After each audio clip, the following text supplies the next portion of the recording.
دوستو، عقل مند اور دانا لوگ اپنی زندگی سے جو تجربات حاصل کرتے ہیں وہ ہمیشہ دوسروں کے لیے اس کا سبق چھوڑ کر جاتے ہیں۔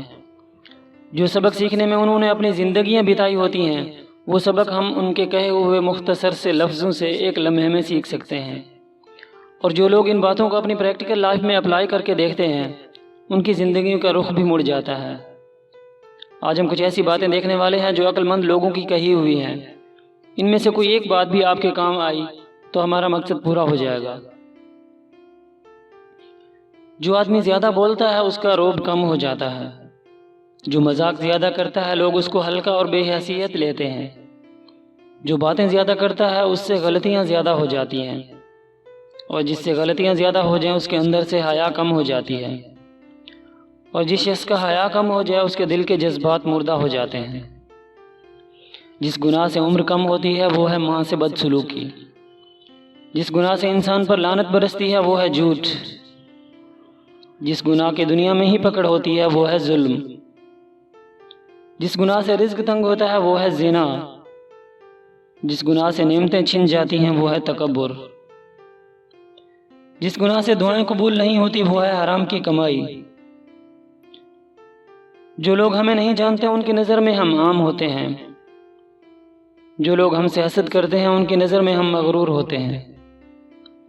جو لوگ ہم سے محبت کرتے ہیں ان کی نظر میں ہم با وفا ہوتے ہیں، اور جو ہم سے نفرت کرتے ہیں ان کی نظر میں ہم خود غرض ہوتے ہیں۔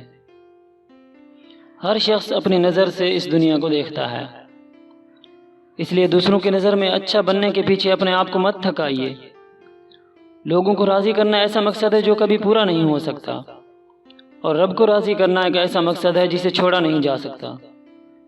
اس لیے جو چیز مل نہیں سکتی اسے چھوڑیے اور اسے تھامیے جو آپ کے لوٹ آنے کا انتظار کر رہی ہے، وہ ہے رب کی رحمت۔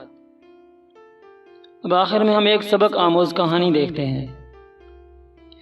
ایک دریا کے کنارے ایک فقیر بیٹھا تھا۔ کسی نے پوچھا یہاں کیوں بیٹھے ہو؟ کہنے لگا میں انتظار کر رہا ہوں کہ دریا کا سارا پانی گزر جائے تو اس کے بعد میں دریا پار کروں۔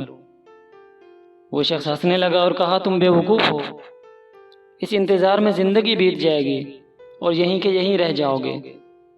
اس فقیر نے بڑی عمدہ بات کہی کہ پھر وہ لوگ کیوں بے وقوف نہیں جو یہ کہتے ہیں کہ ایک بار گھر کی ذمہ داریاں پوری ہو جائیں پھر ہم اپنے رب کی طرف مڑ جائیں گے۔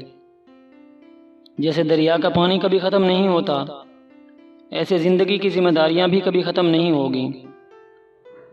جیسے دریا کا پانی بہہ رہا ہے، اگر ہمیں دریا کے پار جانا ہے تو اسی بہتے ہوئے پانی کے بیچ میں سے ہی ہمیں راستہ بنانا ہوگا۔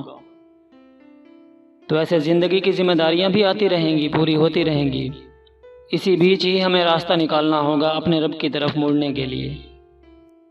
دوستو، اگر آپ اس چینل پر نئے ہیں تو اسے سبسکرائب کرنا مت بھولیے گا۔